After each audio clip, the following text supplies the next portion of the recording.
अस्सलाम वालेकुम जी, कैसे हैं आप सब लोग। उम्मीद करती हूँ आप सब लोग खैरियत से होंगे। अल्हम्दुलिल्लाह मैं भी बिल्कुल ठीक ठाक हूँ फ्रेंड्स। तो बहुत दिनों के बाद कोई वीडियो रिकॉर्ड कर रही हूँ और आपको मेरे पीछे बैकग्राउंड भी चेंज नज़र आ रहा होगा। तो ये एक होल स्टोरी है जो कि मैं इंशाल्लाह आपके साथ शेयर करूँगी, इसी व्लॉग में शेयर करूँगी। बहरहाल कुछ रीजंस थे जिसकी वजह से मैं व्लॉग नहीं बना पा रही थी। और आई नो कि मैं बिल्कुल भी कंटिन्यू व्लॉगिंग नहीं करती हूँ, ना मैं वीडियो बना पाती हूँ, क्योंकि मैंने सोचा था कि बेबी होने के बाद जो है मुझे थोड़ा बहुत टाइम मिला करेगा तो मैं एडिटिंग कर लिया करूँगी। बट ऐसा नहीं है, अब मेरा टाइम कहाँ जाता है मुझे बिल्कुल नहीं पता चलता।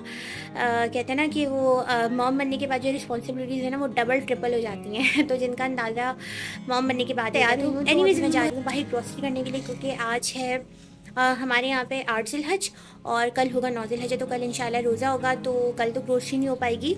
तो हम लोग सोच रहे हैं कि आज ही ग्रोसरी कर लेते हैं। तो अभी मैं जा रही हूँ अपनी भाभी के साथ ग्रोसरी करने के लिए। तो मैंने सोचा व्लॉग भी स्टार्ट कर देती हूँ और आप लोगों को भी साथ लेके चलती हूँ। और फिर जब ग्रोसरी करके आएंगे तो फिर आपसे डिटेल शेयर करेंगे कि मैं व्लॉग अपलोड क्यों नहीं करूँ। आई थिंक ऑटो वाला बाहर आ चुका है, तो चले, बस बहुत ज़्यादा बातें हो गई। अब आपसे मिलते हैं थोड़ी देर के बाद। तो जी यहाँ पर अभी हम लोगों ने ग्रोसरी कर ली है। अच्छा, मैं आपको ये बताना चाहती हूँ कि हमने जस्ट बेसिक सी ग्रोसरी की है, इतना कोई ख़ास सामान भी नहीं लिया। जो ज़रूरत की चीज़ होती हैं वो लिया है, यानी कि एक्स्ट्रा हमने कोई चीज़ जाकर नहीं ली, क्योंकि इतनी सी ही ग्रोसरी इतनी ज़्यादा महंगी आई है। क्योंकि आजकल मैंने मार्केट्स में जाना छोड़ दिया है। जब से भाई की शादी हुई है, भाई जाकर ग्रोसरी करता है, तो मैं देख रही थी कि हर चीज़ के प्राइस डबल ट्रिपल हो गए हैं। अच्छा, मैंने ना ये एक फ़ीडर लिया है शील्ड वालों का, तो ये 9 ऑन्स का है। तो मैंने ना अब सारे, क्योंकि माशाल्लाह मेरी बेटी बड़ी हो रही है, 7 मंथ की हो चुकी है वो, तो मैंने उसका जो फ़ीडर का साइज़ है वो चेंज कर लिया है। अब मैंने उसके सारे पुराने फ़ीडर डिस्कार्ड कर दिए हैं और ये मैं 8 ऑन्स के जो है ना वो फ़ीडर जमा कर रही हूँ। तो मैं आज ग्रोसरी करने गई थी ना, तो मुझे ये नज़र आया, तो फिर मैंने ये भी ले लिया। तो लिखा हुआ तो इस पर एंटीकॉलिक है, लेकिन देखते हैं यूज़ करने के बाद कैसा निकलता है। अच्छा, इसके अलावा ना ये लेस चिली का एक नया फ्लेवर मुझे दिखा है, तो ये भी मैं ट्राई करने वाली हूँ। तो बस स्मार्ट जाओ ना, तो ये होता है कि यार आप फजूल चीज़ें बहुत सारी ले लेते हो, जबकि मैं अवॉइड कर रही हूँ ऐसी चीज़ें ना खाऊं। बट फिर भी चलें, ट्राई करने में क्या जाता है। और ऐसा तो हो ही नहीं सकता कि आप बाहर जाएं बच्चों के लिए कुछ ना लें। तो मैंने एक ये एंजेला टॉकिंग कैट ली है, तो ये मुझे बड़ी अच्छी लगी। और दूसरा मैंने एक ये वाली कैट ली है। कैट्स क्योंकि मुझे बहुत ज़्यादा पसंद है, देखें ये बोलती भी है। तो मुझे इतनी क्यूट लग रही थी, तो फिर मैंने एक ये ले ली। और अभी ये मैं आपको ना इसमें सेल डाल के ना फिर आपको दिखाती हूँ। अच्छा लगा आपका गिफ्ट? अच्छा लगा ये वाला गिफ्ट? चलाओ। हाँ, अच्छा लगा आपको? हाँ। मेरा बच्चा। ये भी ले लो, अपनी एंजेला भी ले लो। नहीं है, एंजेला भी ले लो। So finally I am back, बल्कि वी आर बैक, क्योंकि मैं और मेरी भाभी गए थे ग्रोसरी करने के लिए। तो हम लोग अभी घर पर आ गए और अभी सारी चीज़ें समेट कर भी रख दी हैं। अच्छा जी, तो मैं आपको पहले तो देख लें, मौसम इतना ख़राब चल रहा है कि मैं अपनी बेटी को नैप्स वगैरह करवा रही हूँ। उसकी तबीयत भी थोड़ी ठीक नहीं है, तो इस वजह से आपको मेरे बेड पे इस तरह की चीज़ें काफ़ी सारी नज़र आएंगी। पहले इनको हटा देती हूँ, फिर आपसे बात करती हूँ। ओके जी, सो फाइनली आपको मेरे पीछे बिल्कुल न्यू बैकग्राउंड नज़र आ रहा होगा, क्योंकि लाइफ अपडेट कुछ इस तरह की है कि लास्ट व्लॉग मैंने I think before a month और 1.5 मंथ बिफोर अपलोड किया था। और इसके बाद से मुझे बिल्कुल भी व्लॉग करने का टाइम नहीं मिला। उसका रीज़न ये है कि एक तो फाइनली अल्हम्दुलिल्लाह मेरे एग्ज़ाम्स हो चुके हैं। यहाँ देखकर बात करती हूँ।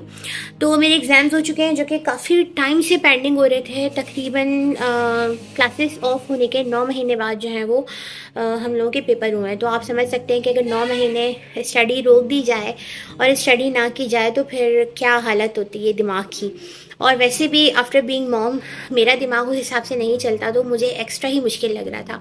तो मैंने सोचा पहले फुल कंसंट्रेशन ना स्टडी पे की जाए, और फिर स्टडी के साथ साथ एक बम और फूटा ड्यूरिंग एग्ज़ाम के। हम लोगों को अर्जेंटली, हम जिस घर में रहते वो घर शिफ्ट करना पड़ा। अब वो घर क्यों शिफ्ट करना पड़ा, उसके बहुत सारे रीज़न है, लेकिन ज़्यादातर रीज़न जो थे वो हमारे लैंडलॉर्ड की तरफ से थे। हम लोगों की तरफ से कोई इशू नहीं था। इवन जब हम लोग शिफ्टिंग कर रहे थे उस घर में अपने लास्ट वाले घर से, तो मैंने पूरी एक व्लॉग की सीरीज़ की थी जिसमें मैंने आपको बताया था कि हम लोग शिफ्टिंग कर रहे हैं। और हम लोगों ने बहुत, यानी कि उस घर पर इन्वेस्ट किया, बहुत उसको संवारा, सही किया। बट आफ्टर 5 मंथ्स हम लोगों को ये बोला गया कि जी आप लोग ये घर खाली कर दें और इसकी जगह दूसरे घर में चले जाएं, क्योंकि ये घर सेल आउट हो चुका है। तो मतलब मैं आपको ये सारी बातें इसलिए बता रही हूँ कि लाइफ में जैसा दिख रहा होता है ना सोशल मीडिया पे, वैसा होता नहीं। व्लॉगिंग करना एक फुल टाइम जॉब होती है और उसमें आपको बहुत ज़्यादा कंसंट्रेट करना पड़ता है। बट आपकी लाइफ में अगर ये सारे मसले चल रहे होते हैं ना, तो फिर आप ब्लॉगिंग कंटिन्यू नहीं कर पाते। तो इसी वजह से ना मैं भी फिर ब्लॉग नहीं कर पाती। एक एग्ज़ाम का स्ट्रेस था, दूसरा स्ट्रेस फिर ये आ गया कि घर शिफ्ट करना है। तो हम लोगों ने विद इन आई थिंक 2 और 3 डेज़ हम लोगों ने सारी पैकिंग करी। और पैकिंग करने से भी ज़्यादा जो मुश्किल काम था वो था हाउस हंटिंग। अब आपको पता है कि एक जगह बंदा एडजस्ट हो जाता है, शिफ्ट होता है, फिर वहाँ पे वो एडजस्ट होता है इतनी मुश्किलों से, वहाँ पे एक सेटलमेंट बनाता है, इन्वायरमेंट को अपने हिसाब से करता है। इसके बाद वहाँ से उसकी कुछ इमोशनल अटैचमेंट हो जाती हैं।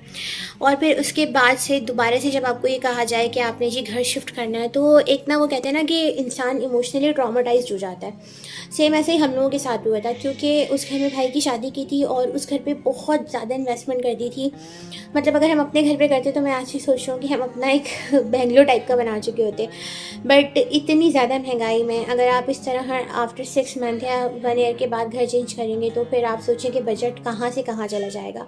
तो कुछ ये सारी डिस्टर्बेंस भी थी, जिसकी वजह से मैं बिल्कुल भी व्लॉग नहीं कर पा रही थी। सीरियसली मेरा दिल ही नहीं चाह रहा था, क्योंकि मैं इतनी ज़्यादा इमोशनली और मेंटली डिस्टर्ब थी ना करना। ऑल्दो मेरी फैमिली है और बहुत सपोर्टिव है, बट फिर भी कहते हैं ना कि आपको किसी ना किसी की कमी रह ही जाती है। तो ये सारी चीज़ें चल रही थी लाइफ में। बट मेरा यूट्यूब चैनल बहुत ज़्यादा डाउन हो चुका है, मेरे इतने सारे सब्सक्राइबर मैं लॉस कर चुकी हूँ। और ये भी मुझे टेंशन हो रही थी साथ साथ में कि मेरे सब्सक्राइबर भी लॉस्ट हो रहे हैं। तो फिर मैंने सोचा कि ब्लॉगिंग को कंटिन्यू करते हैं और इंशाल्लाह ताला अब मैं ब्लॉग जो है वो कंटिन्यू करूँगी इंशाल्लाह ताला। और मेरी भी तबीयत बीच में ख़राब होती रही। एक तो कहते हैं ना, जब सारी चीज़ें जब एक ही साथ होनी होती है ना, तो दिमाग फिर डबल डिस्टर्ब हो जाता है। या फिर जैसे शिफ्टिंग के ही दौरान हम सब घर वाले बीमार हो गए।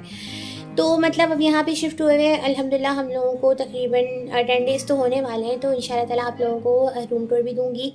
और लास्ट ईद पर मेरा कुछ कंटेंट अधूरा रह गया था। मैंने आप लोगों को अपने ईद के ड्रेसेस नहीं दिखाए थे, अपनी बच्ची के ईद के ड्रेसेस नहीं दिखाए थे।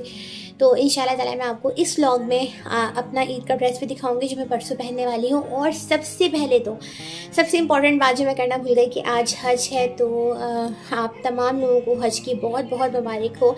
और अल्लाह पाक से दुआ है कि परवरदिगार अगले साल जो है वो हमारा नाम भी आज़मीन हज की फ़हरिस्त में शामिल फरमाए और हम लोग भी हज अदा कर सकें। आमीन सुम्मा आमीन। क्योंकि एक बहुत बड़ा फ़रीज़ा होता है, एक बहुत बड़ी खुशनसीबी होती है हज अदा करना। तो अल्लाह पाक हम सब की किस्मतों में हज अदा करने की तौफ़ीक लिखे। आमीन सुम्मा आमीन। सो फ्रेंड्स, यहाँ पर मैंने ईद वाले दिन बनाई थी अपने बेटी की छोटी सी ट्रांजिशन वीडियो। तो ये उसका ईद का ड्रेस था, तो मैंने सोचा कि ये क्लिप भी ऐड कर दूँ। चांद रात के दिन मैंने कोई भी वीडियो शूट नहीं की थी, क्योंकि सारा दिन लाइट नहीं थी हमारे यहाँ पे। तो ये देख लें कि ये बकरीद की चांद रात पे लाइट नहीं थी हमारे यहाँ पे, तो इस वजह से कोई वीडियो रिकॉर्ड नहीं कर पाई। और ये है मेरी बेबी का फाइनल लुक जो ईद पर पहना था। और ईद का जो फर्स्ट डे था वो सो बिज़ी। यहाँ पर हमारे यहाँ गेस्ट आए हुए थे, तो फिर मैंने बस छोटा सा क्लिप रिकॉर्ड किया। अदरवाइज़ मुझे खाना बनाने का और किसी भी प्रिपरेशन का कोई व्लॉग शूट करने का टाइम बिल्कुल भी नहीं मिला था, टू बी वेरी ऑनेस्ट। तो हम लोगों ने ईद के फर्स्ट डे बनाए थे कच्चे कीमे के कबाब और साथ में बनाया था पुलाव।